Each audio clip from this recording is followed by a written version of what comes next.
Good evening, dear friends. Oh my goodness, it's so exciting to see you all again tonight. It sort of feels the last time we saw each other was really only about a month and a half ago. So I'm so thrilled that you're able to tune in tonight. My name is Nicholas Viselli. I am the Artistic Director of Theater Breaking Through Barriers. And yes, we are coming to you very, very live from right in the heart of the Thunderdome, right here in Midtown Manhattan. And on behalf of all of our artists, I am so thrilled to welcome each and every one of you tuning in tonight to sort of a little an addendum to our third Playmakers Intensive, HPI 3, DRAMAPHEMERA. But here's the addendum. The Lost Plays.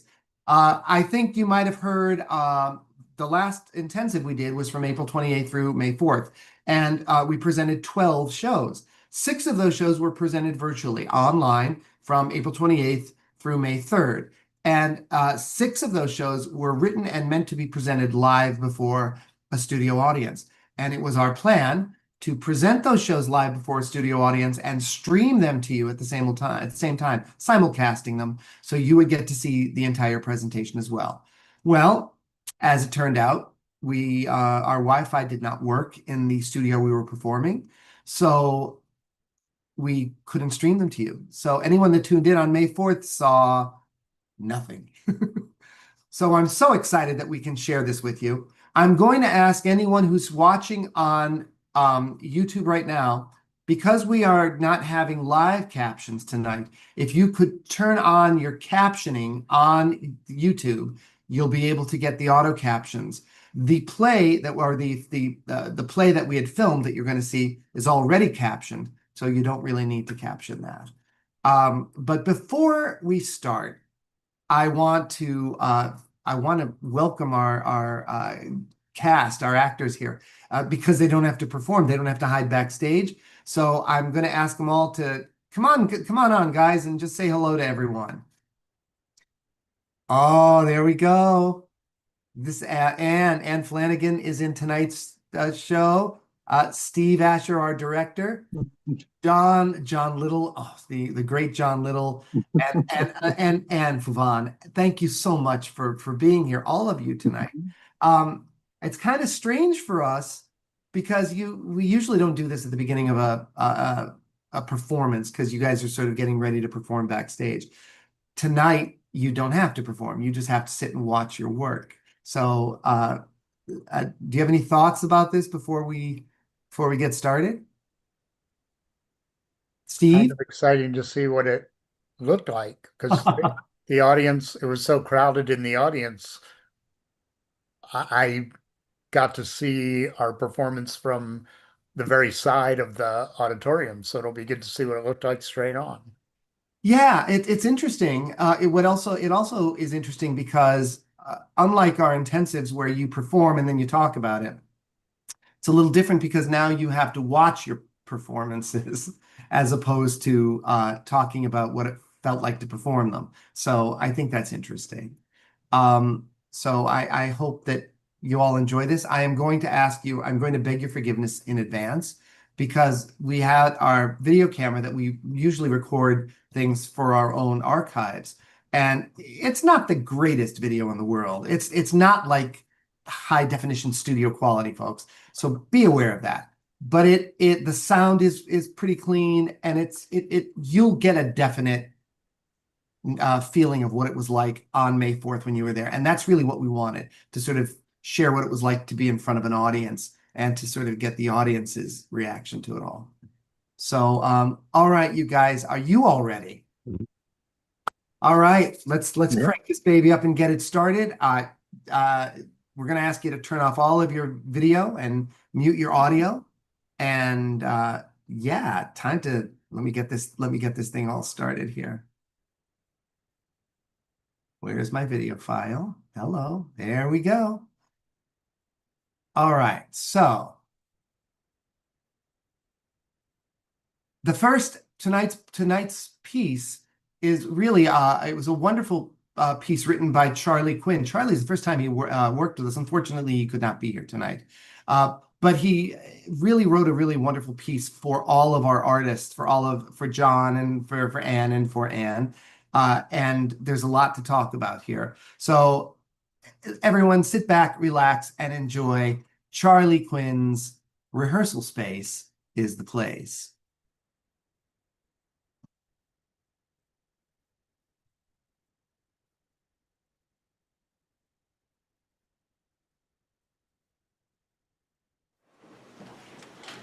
Yeah, okay. Okay, yeah, fine. Listen, I've got to go. Yeah, I told you I have a block of time when I'm not taking calls, okay? Cool? Yeah, I'll call you back. Yeah, all right, bye. Is this room 4B? Yeah, but I've got the space for another hour. Who are you? Oh, no, that must be a mistake. I have a reservation here, too. Oh, fuck! Really? They promised me I'd have the space alone before the next show came in. Look, I've got the reservation right here. I mean, look, I can show you the reservation that I got right here. Huh? Oh, shit. Looks like we're stuck here together. What do you mean stuck here? And what do you mean together? I can leave at any time, and so can you. Yeah, right. But then you lose your money. I'm sure you read the policy. All bookings are final, no refunds, no exceptions. They give you a specific space, they tell you where the space is, and off you go. The where isn't the point, it's the going. So you're telling me I'm basically carpooling, but in a rehearsal space? Essentially, yeah. But I was supposed to be alone in here. I know. All by myself. I know.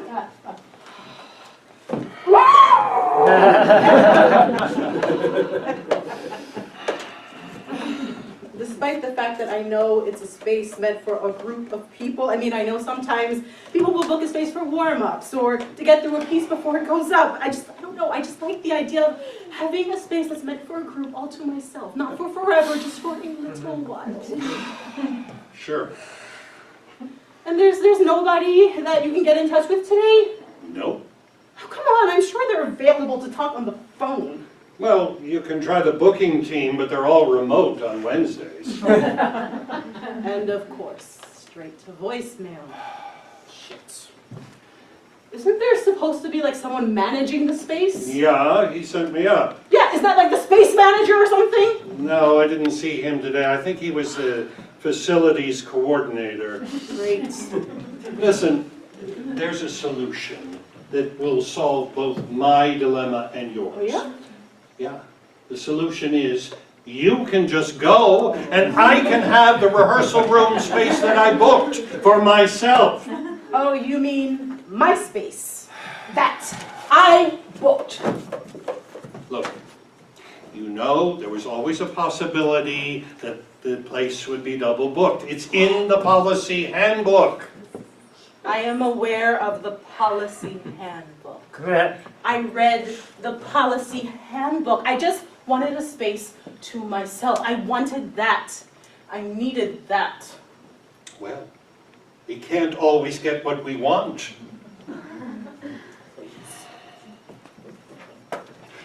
I'm Tom, in case they ask who I'm booked with. Alice. Nice to make your acquaintance.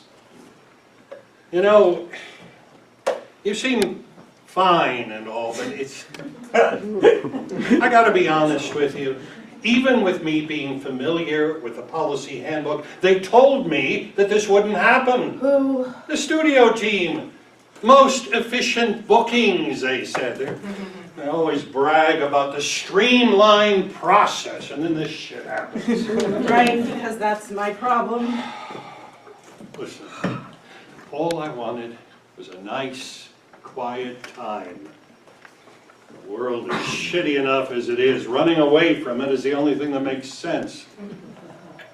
And it's the only way that I don't feel like the wind is going out of my sails for good.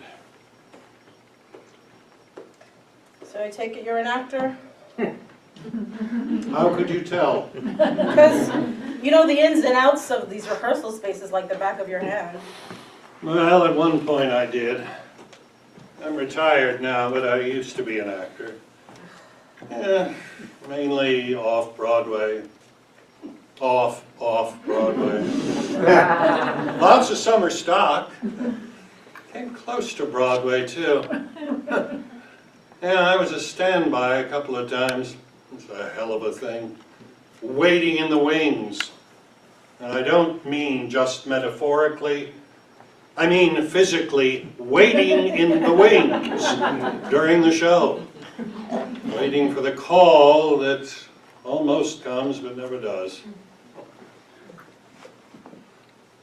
And yourself? Are you a fellow traveler who trod the boards too?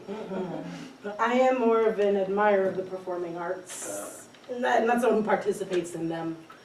I work at an advocacy nonprofit, but my best friend, she's an actor herself, and she told me about this space and its very relaxed booking policies. So she told me it's, you know, a great space and no production necessary. I don't even have to be in a cast, no offense. None taken. So yeah, here I am, and you know what, she was right about the appeal. When no one else is here, it's really quiet. There's the rub. Exactly. But this isn't the case. I don't want to leave though. Neither do I. Look, can I ask you something? Okay. What are you hiding from? Excuse me? Well, when you showed me your phone, it said that you booked the space for a long amount of time, an hour and a half. People don't book that long amount of time unless they're doing something big. I mean, ensemble rehearsal, maybe, a sitz probe prep if it's a musical, stuff like that. I mean, it only happens if people are really running away, unless they're working on a solo piece. Funny, I saw on your paper that you had a good chunk of time, like 2.5 hours? What's that phrase about glass houses and throwing stones? Yeah, like I said earlier, I'm retired. I don't have a job to go into anymore, nor do I want one. My Social Security can pay for any amount of rehearsal hours as I damn well want to have. Well, that doesn't change the fact about why you asked me if I'm running, like I'm on the lam or I something. didn't say you were on the lam. People hide from the world all the time. Everybody's got their reasons. What are yours? Well, textbook deflection. You're asking me what my reasons are so you can avoid talking about your own reasons. Well, there's nothing to discuss. Oh, I think there is, otherwise you wouldn't be here.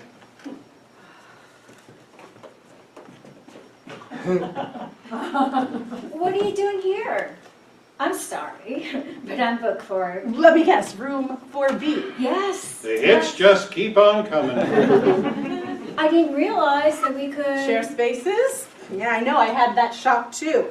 Welcome to administrative limbo. It's just way less fun than physical limbo.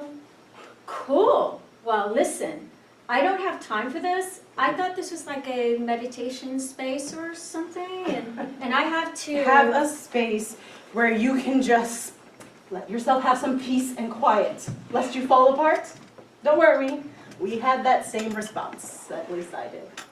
See, here in room 4B, one of us clearly knows the ropes about whatever the fuck this space is. Oh, come on, you barely know me. You're right, I don't. But you gave me shit from the second I walked in here. This man thought it was his space. Typical. I'm sorry you're dealing with this, but I don't have a lot of time, and I need Welcome to the club. We all needed this space, and they double booked, triple booked us, as you can see. You get it. I'm Alice. Eliza. And you are? Tom, Okay, so I need you both to leave. I booked this, and I need it. So did I, and I have proof. did you read the policy handbook? What handbook? Look, fuck it. It doesn't matter. I need the space. Now. Probably more than either one of you do. Look, I thought this was like a meditation room and not a space for what? Rehearsals? Whatever. I'm not even an actor. I just Googled quiet rooms in Midtown. And this is what came up. Anyway, I'm here for 45 minutes. It's all I can afford. And frankly, it gives me time to get back. I just don't know if I could spend much longer in here mentally. I've heard that spending long periods of time alone really fucks with your mental health. Well, let's just agree to disagree. I think it would be great if I had the chance. For the first time, we agree on something. And God fucking knows, I need all the good mental health I can get right now. It also means that I'm in and out quickly. I can get back home and get on with my caregiving shift. Caregiving shift? It's for my sister. She has stage 4 breast cancer. It metastasized to her brain. Oh, Jesus. I'm so sorry. Thank you. She doesn't have long, so I'm in rotation with friends, cousins, and nurses. So she won't be by herself around the clock. But honestly, if I had the chance to go back and do my accounting shit work and not watch her die, I would do so in a heartbeat. I'm so sorry. There's no shame in doing what you need to do. We're all doing the best we can. And yet, here you both are, booked into a space that was supposed to be mine. Sorry, that was rude. I just told you I was booked here. Weren't you listening? I doubt it. Men who think they know everything tend not to listen. No, listen here. Oh, now he wants me to listen to him. Isn't that rich? I get that both of you are having a moment, and if you need to finish that somewhere else, please fucking do. I just need a moment to just exist before I go back home where I smell decay and grief the moment I walk in. You know, it's not that my sister and I aren't close, it's just that I can't take care of her, all of her right now. It's never a bad thing to ask for help. Too many of us go it alone because we're supposed to be rugged individuals or some bullshit like that. It's okay not to be okay. Sometimes we need to fall apart so we can come back together again. I guess. What is your problem? Are you still annoyed that the booking team fucked up? I established that already. Well, fucking please, have some compassion. And furthermore, answer your own damn question. Which is? What are you running from? What gets you so pissed at the world that you have to hide in a rehearsal room for hours on end? Says the other person who has been in this space and is going to be in this space for over an hour. And if you remember, I asked you that first. Right, but that doesn't change the fact No, that no, I am not going before you do. Ladies first. Fine. You want an answer? My wife and I are getting a divorce. 5 years of marriage and a failed surrogate pregnancy later, and she decided to leave me for someone she works with. Oh, fuck. And the divorce proceedings are, of course, absolute fucking hell. I'm staying with friends, so I'm physically safe, but it's the reams of paperwork and legal bullshit that are getting me down. We are fighting over every little asset. And of course she's a lawyer, so she knows exactly how to play it in court. It's just... We were so in love once, and now that's just gone. She was as vulnerable as I ever got with someone, and now that's just, that love's gone. It'll come back. Not right now. You just need to focus on yourself. I know, it's just living through it that's hard.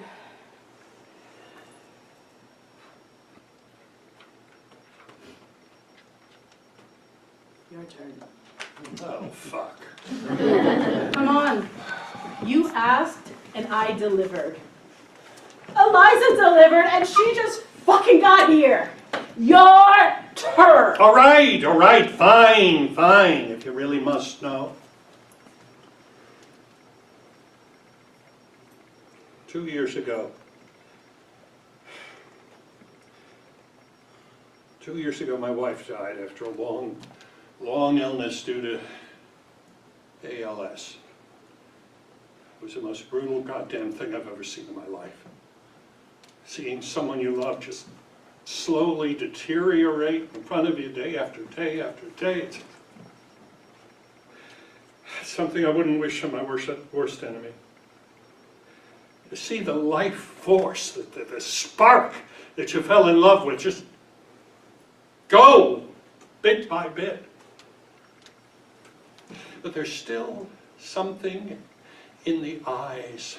Even when the body fails, there's still someone that you know.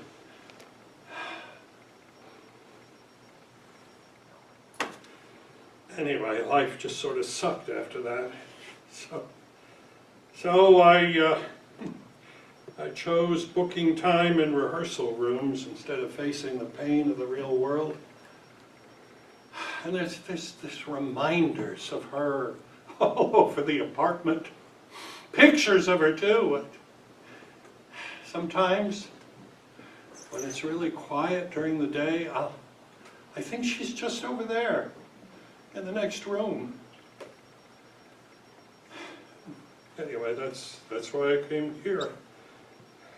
At least I know she's not coming, and I can sit with that. I don't have to have my heart broken over and over again. Hey, it's okay. We've all been through shit. You're not alone. Yeah. I know, but acknowledging it just makes it seem real, and of course, I know I'm not alone. I've got friends who are still alive. It's not the same. Not even close, you know? Hey, here's a thought. Why don't you tell me something good about your wife? Really? You care to hear that? Why not? Oh, God, I don't know where to start. Wherever you want. Well, I don't want to bore you. No, don't worry, he won't. I can share something about my life after, the good times at least. And I can talk about my sister. I've heard that good memories can really help soften the blow. I've heard that too. Well, who wants to go first? And who wants to go next? We'll figure it out. We have time.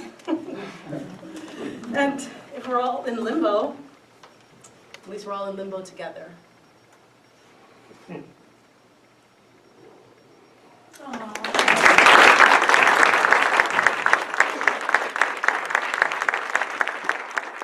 Oh boy. How wonderful was that? Come on, you guys. All right. What a great way to get this whole thing started. I have to tell you, when I read the script, I really loved it. I thought it was a great way to start the order of the shows that we were doing that evening, because I loved the idea that it started in a rehearsal room, which is exactly where we were performing all of this. I'm just curious, and I'm going to ask all of you this question, because normally I would sort of start with Charlie and say, hey, what made you think of this? But you were all there, so what was your opening discussion like in terms of helping to create this play? And let's start with you, Steve. Oh, our opening, we first met on Zoom about 3 days after the groups were picked. Actually, I think we all just shared our histories, our background interests. I don't uh, I don't remember Charlie actually talking. I don't think he had anything specific in mind. Mhm. And his first draft was not in a rehearsal room. Okay. It was, oh, I forget the word he used. If anybody remembers the word he used, let me I know. think liminal space. Yes, liminal space. Okay. It was kind of this nebulous, little science fiction feel to it almost. Right. Um, and after you asked about our first meeting, but in our second meeting, I remember the actors asking, kind of needing a little more something to hang their hat on, kind of like, where are we? Mhm. Mhm. Um, and it went on from there. Yeah. Charlie was very literal in his second draft. He he decided it was a rehearsal room, and then everything, all the details of renting a rehearsal room, entered the script. Mhm. But Yeah. I thought that worked out really well, especially for all of us who have had to book rehearsal rooms, and you walk in a rehearsal room and there's another group there. Maybe they hadn't finished up yet, or sometimes they think they have longer than they do, and it becomes a problem. We've had these problems before. Mhm. Um, it's interesting because to me it starts as being very funny in that regard, but it then touches on something that's really serious, which is that idea of just wanting to have space to be alone, to try to, especially in this town. Um, how did this? And I won't ask for the first draft because obviously I didn't know in the first draft that it was sort of a nebulous space. It makes more sense when you can ground it in a reality. Um, Mhm. uh, how did you guys? How did this impact you when you all first read it? Like, what were your thoughts? John, you start. Well, it made so much more sense when we had a specific place that we were in, especially because my character was an actor. And it made total sense that this is the space that is comfortable to me, Mhm. where I can go and just be by myself and have some quiet time and get away from all the personal trauma of losing someone and having to deal with all the memories that were there. Mhm. Um, so it actually made much more sense with the final draft that we had, Yeah. to me Yeah. anyway. Also, I felt that he captured something in the speeches that was very personal to me, especially the first part. I said to him, "You must have studied my resume before you wrote that speech Oh. because it was so right." Mhm. Um, and also, I felt that the second speech was very well written and it really captured a vulnerability of the character. Mhm. So I no, I thought it really made a giant leap from the first draft to the second. Yeah.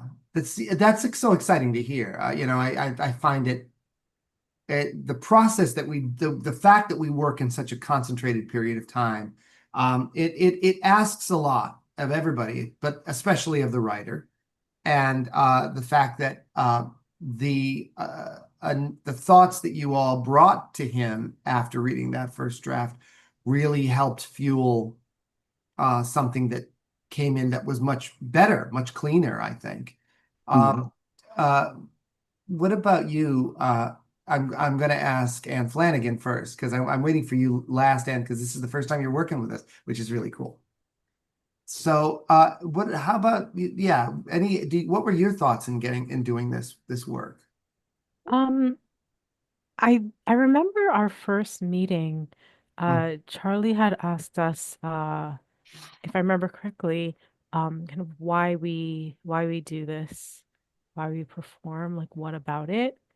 if I remember correctly. And I felt like he took what he heard and then kind of built that into the script and kind of some of what is a driving force under what's Mhm. happening there, I felt like came from what we had shared with him that first day. So I thought that was really so impressive how he was able to do that. And then like John was sharing, over the course of well, John and Steve, over the course of several iterations, he just kept taking in what people shared, what people asked, and continued to evolve it. So I think that's seeing it today is so interesting because I don't know about everybody else, but I don't usually watch myself. I I don't know. usually watch performances. I know. Um, so it's really interesting to see like how it all truly came together at the end. Mhm. I was thrilled with it, by the way, you guys. I mean, it's so much fun to see how you're working like when you're in the same space together. One of the reasons why it becomes fun to do the intensives in a hybrid format is because when we first started them, we always did them live. It was always you always had to be in that room as part of it, and that is so exciting as an actor because when you have the audience right there, when you're doing it online, you don't feel the audience as much, but yet you get the sense that it's a performance. There is an excitement to it, but it's a very different feeling. And a lot of what we do here is to try to make the sort of the thesis statement is that whether we're performing online or whether we're performing in a room, it's still performance. It's still theater. The way we choose to do it. I could not compare virtual work with live work. From our viewpoint, I believe the live is always going to be better and much more gratifying. It's not the same thing. That said, the fact that you're able to still work and create on this platform and to be able to have an impact as you do, as I've seen happen so many times, is very exciting. So Anne, this is your first time working with us. I want to know what you like, what you thought, because when you came into this, I know that you didn't know a lot of how it was going to work and how we were going to do things. What did you think? Oh, well, I thought it was great. Um, from the beginning, it was very collaborative. Um, there was just there was a wonderful chemistry between all of us. It's as if we've known each other for some time. I mean, that's the way I felt. I felt a sense of familiarity and comfort. And, we could talk openly about our thoughts, about our characters. Mhm. It started out a bit more existential. Yeah. And then Charlie, he's with the title change, he became more concrete. Mhm. So I think in that way, for me, there was a shift in, how I, as a character, where I was. Mhm. I was like floating in limbo, although, and I think it really did a great job with relationships. I mean, immediately I could sense, there was this connection between Alice and John, and there's Eliza with her story. I think just most of all, there's just a sense of congeniality. There's conflict, but I just thought I thought it was just wonderful how we worked together. Mm. And made the story real, and there was a connectivity, relatable. Mhm. There was a great relatable quality to it. But yeah, I'm just thrilled. Like Alice, I'm just kind of freaked out over watching myself. But after you get used to it, like, oh, okay, that's me. Yeah. Yeah, it's kind of breaking through that little barrier of, oh my God. Yeah. But once you do, and you start to watch yourself, I think there's a certain liberation that this is the worst I can look. But it's, yeah, so, I'm just thrilled. I had toyed with the idea, and I very briefly toyed with the idea of, since we do this screen sharing, and you would appear when we share the screen on the very top of the frame. I thought maybe I should ask you to stay on camera because I'd love to see your reactions of watching yourself. I know how hard that is. Believe me, I get it completely. Um, there's one other thing that I think is interesting about this play that I just thought of, and it's really that idea of, and why I think it might become so important and relatable in the scheme of this particular play. I know that not that you don't all play actors in this piece, but you are all performers. So the rehearsal room is sort of a very interesting space because it is a space where it's kind of miraculous how like you create things in this room, like things happen in this room. All of the work that you do, we always say that the rehearsal room is a safe space. You want to be able to try things without fear of embarrassing yourself or without fear of doing something stupid. There is no stupid. You got to try a lot of things before you can finally where like the role that you're playing and how everything comes together just clicks. So it really is a space that you build things, you create things in that space. So it's kind of symbolic in a sense that you all want to spend time in this space alone because you need, but there's such potential. And by the end of this piece, you do create something, the three of you, in the relationships that you all create with each other, and the support that you give to each other, which is really a beautiful thing. So I like the fact that it is in a rehearsal space because in the end, it sort of stays true to the whole concept of what that room is for anyway. So I love that. I want to talk to Steve because Steve has worked with us for so many years now. Oh, what? Over, well, 14, 13, something like that. yeah, since 2014 is when you started working with us. 13. Can't remember. Anyway, but Steve said he wanted to direct.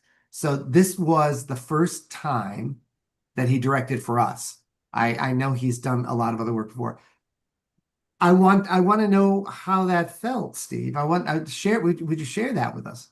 Well, it's interesting the nature of the intensive. It's a very short period of time. And it took me a while, honestly, to figure out, should I be concentrating on, you know, uh, looking at the script with Charlie to see, how I envision various conversations, various, you know, lines, anything, or working with the actors in their interpretations or staging it. There's a lot to do in a very little bit of time. Yep. And it's figuring out how to navigate what we have, like 6 hours of rehearsal, I think, total, or even less, spread out over 3 different rehearsals. Mhm. So yeah, it was like kind of a lot to try to wrap my head around. Mhm. I do want to say, before I forget, there was one line listening today that I never like grasped onto, that okay, I'm getting older, and recently I started looking to see how, when I get of retirement age, what I will collect on Social Security. And there's a line in there about, and John, you can tell me what it was, about, I'm on Social Security. I can get as many hours as I want. Mhm. And I thought, oh, no, you can't. Not with paid Social Security and the cost of a rehearsal room. You got 3 hours a month. Yeah. Yes. Yeah. Yeah. Written by someone who's not at retirement age. Yeah, Right. Charlie's not near retirement age. You wouldn't know. But that just made me laugh when I was listening tonight. I was like, oh, no, I Yeah. should have said something about that earlier. Yeah. I have to talk. I have to bring Tucker into this because we know when we normally do our intensive, Tucker is the he's our tech guru. He's here every intensive. Okay, whenever we're doing our virtual stuff, he did not come to the live show because he was standing by at home to hook up the live stream, which never happened. So he never got to see these shows. So this was his first time really. All right, you saw it in this, you had the video beforehand, but I want to know what you thought of it, Tucker. I thought it was great and it reminded me a lot of shows that we produced. I need just I got I got guitar lessons. Yeah, the guitar lesson piece was We are 3 people meeting in a room and they all found out they knew they a family member and they were connected through the guitar and the play reminded me a lot where you all sit down doing at the end talking while you're a little. yeah, it was beautiful. I get that. When we did Anita's play, it was interesting because we were in the middle of a pandemic. And so the idea of everyone going online for this online guitar lesson, we actually did stage that one live as well, which was wonderful. Yes, I know you, and you were there. Yeah, so it was such a beautiful piece because in the face of loss, you had this great connection where everyone sort of finds each other through this. And that's sort of what happens here. I think it's so important. What I find really, really important is that play was written during the pandemic, and we were all still in a process of being isolated from each other. And yet here we are now, and this all happens where everyone sort of randomly meets in a room and everyone wants to be alone, but yet it's just that I guess message of how much we need each other. You know, I find myself saying this over and over and over again, and I'm sorry if I've said it to you guys, and you know, I know Tucker and Steve have heard it a million times. It's just right now I feel our world is so divided and so split apart in so many ways, and even if we take the political elements out of the equation, it's the fact that our world has gotten so used to sort of we live digitally. We you know, you don't even I've been in places where you'll have 3 people in a room together and they don't talk to each other, they text each other, and they're in the same room, you know, and it's like, why? You know, the connection of the human connection is the most important thing. It's what I think we need as artists, and that's what we do as actors. Without the audience in a live performance, it's missing so much. a quick question. Yes. Why did the cancer brought up? Why was cancer brought up? That's really a question I think that you'd have to ask the playwright, but do you guys have any thoughts about that? Because everyone's going through a crisis. There was cancer that was brought up. There was ALS that was brought up. There was a divorce that was brought up. Three very devastating crises that everybody was going through.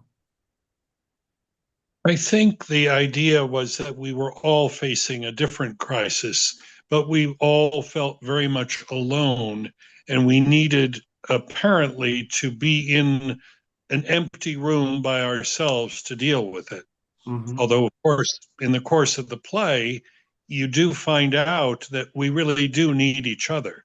And that's the only way we can get through these crises. Mhm. So I'm not sure that he had any more thought about it than that. I'd have to ask Charlie. But I just got the impression that it was important that each of us was going through something traumatic, Mhm. and that this was the way we dealt with it. I think that's great. I think it's really important. And I also think it's important in terms of loss and grief in our world. I think we oftentimes, when someone has gone through a traumatic event, a loss of some sort, we are, you immediately, there's usually an immediate rush of people who will always be there to say, I'm so sorry, if there's anything you need. And that is very short-lived. It exists for a time, and then it goes away. And we're all expected to assume that after a week or two or three, we're back to normal and everything's fine. And that's never the case. Grief, however it happens, whether it's the loss of a loved one, whether it's a health issue that you're experiencing, whether it's the end of a relationship, they all take a lot of time to process. And most people can't be bothered with it. You sort of have to put on a face when you go outside and you don't talk about it. And it's hard to do that a lot of times. There are so many days that you don't want to play that game anymore. So I can understand the idea of wanting to just have a place where you could take that off and whatever, just let it go, be alone, have some peace, cry, whatever you want to do. But it just shows this connection of how it's so wonderful to have a group of people who can support each other through a difficult time. I wish you could say that of all your friends or family, but it doesn't always work that way. So I in the end, I thought this was a really lovely piece. It introduces a lot of really wonderful ideas that I think are essential. So my one last question before we sign off and move on to the next screening of it. Hope you guys don't mind screening it twice. Maybe the second time you'll see something different. And it is to ask all of you, I have to ask, I'm going to ask you first, Anne, because again, this is your first time working with us, but I want to sort of ask specifically Anne and John, because they've done our virtual intensives with us. And this is the first time we're doing something very different where we're screening something that you get to watch. Normally, you get to perform and then you talk about the performance afterwards. You don't really see yourself performing. Tonight, you got to see yourself perform. So I'm going to ask you first, Anne. What do you think? What did you think of that? I think it's really good to watch yourself to get over that, anxiety. Because, there are just things that you do that you're not aware of when you're doing them. And when you watch them, you're aware. And as an actor, there's the people, or something down too much, or they're projecting out. And these things you can't know until you watch yourself. Sure. So I think it's a great, you know, if you're serious about what you do, you have to watch yourself so that you can be better, because otherwise, you know, there's no way you would know.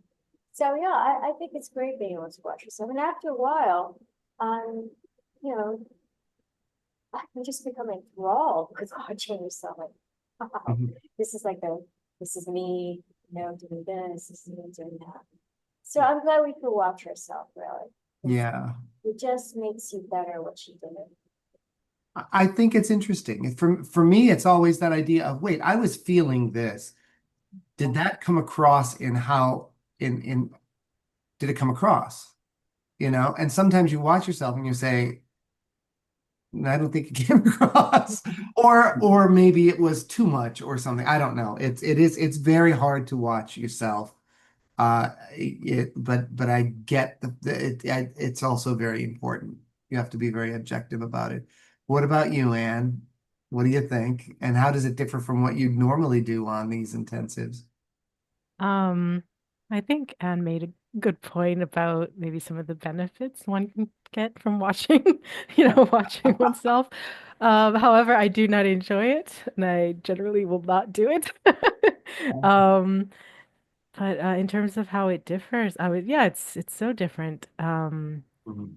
Yeah, it's incredibly different from the others. Like you said, usually you're either doing it live in person or you're doing it in this virtual setting, but never kind of having like this almost like this dual piece here where we did it live and now we're watching ourselves in this virtual setting. So it's kind of this like alternate reality.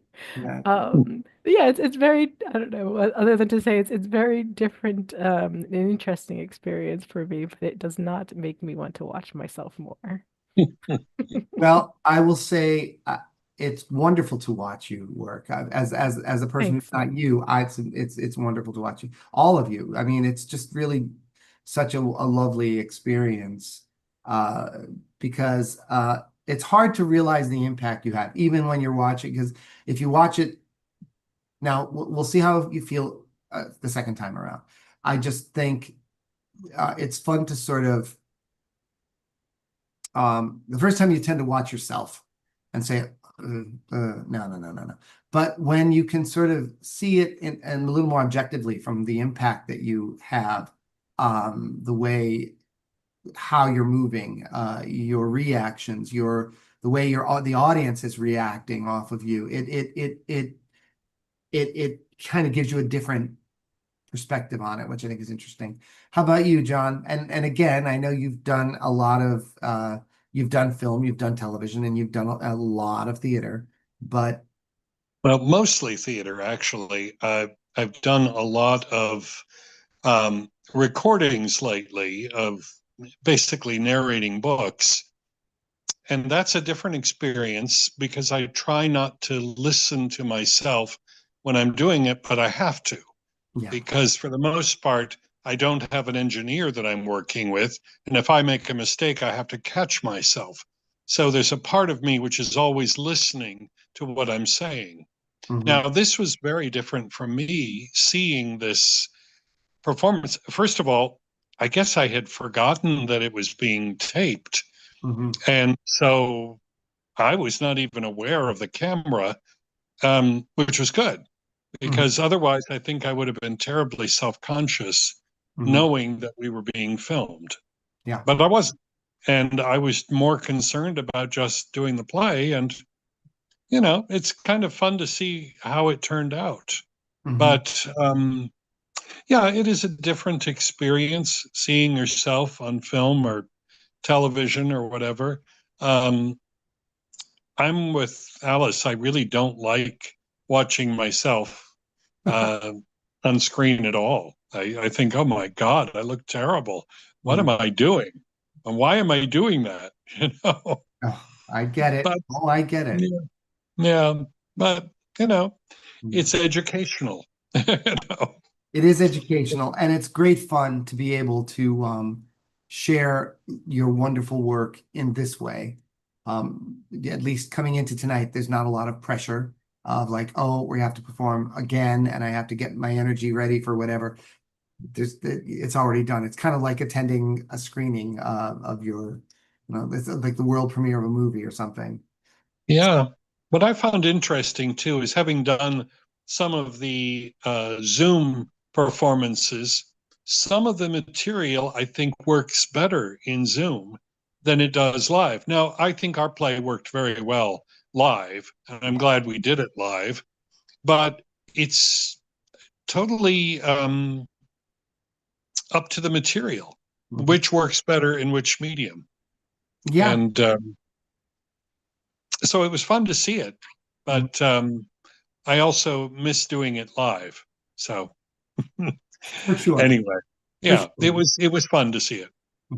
Well, I'm thrilled that we were able to, and I'm just so grateful to all of you. So listen, we have a few minutes left. I'm going to let you guys get off the air because I want to wrap this up, and then we'll jump on to the next screening. But I want to thank you all, like really such amazing work. All of you. I'm very proud of you all. So thank you. Thank you.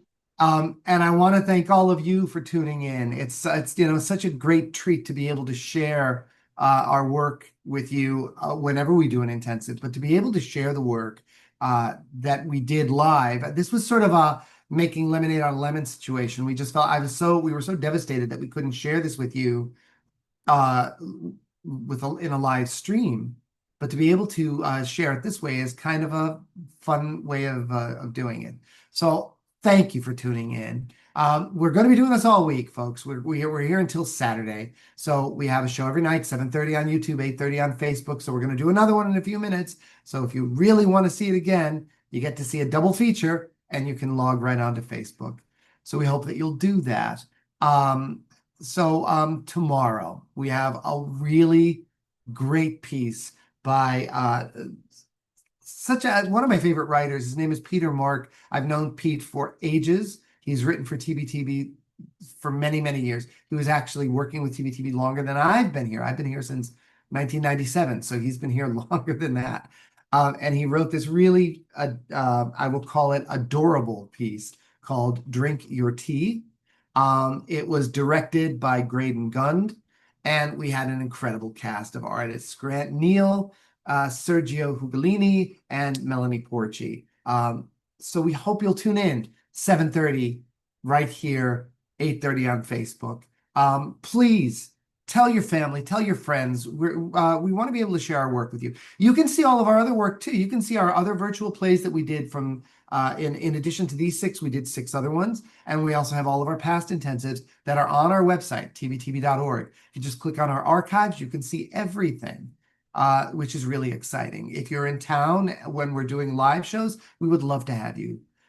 Most importantly, if you like the work that you see and you want to support us, click the donate button on the top of our homepage, tbtb.org, and become one of our partners in art. We really value our supporters. You become a partner in everything that we do, and we really want to be able to share our work with you in that way. It's very, very important to us. So again, thank you all so much for being a part of this. We hope you'll tune in tomorrow and for the nights to come. And until then, have a wonderful night. We'll see you soon. Bye-bye.